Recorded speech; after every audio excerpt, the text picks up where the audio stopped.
உண்மையிலுமே என்ன பிடிக்கல உங்களுக்கு அப்போ? பிடிக்கலலாம் இல்ல.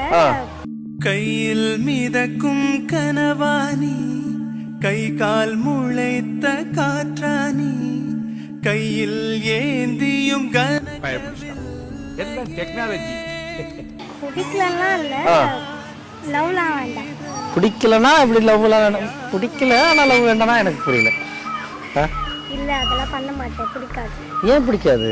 பிடிக்காதுன்னா பிடிக்காது. எப்படி காலையில் ஒரு 1 hour உட்காந்து கண்ணுக்கு வரைஞ்சிட்டு தானே வருவீங்க? இல்ல அப்படிலாம் இல்ல. அப்படி இல்லை, வேற எப்படி? ஆமா அதுதான். இப்படி உன்னை ஏந்தி கொண்டு இந்திரலோகம் போய்விடவா? ஐயோ சிரிக்கிறாடா சிரிக்கிறா. பரவாயில்ல, எனக்கு செலவும் கம்மி கல்யாணத்துக்கு அப்புறம். கல்யாணம் கண்மை மட்டும் தான் நான் வாங்கி கொடுத்துறேன். நான் உங்கள் கண்மை மட்டும் உங்களுக்கு வாங்கி கொடுத்துறேன். ஓகேயா? இல்ல. ஏன்? இல்லை மேரேஜ்லாம் சொல்றீங்க.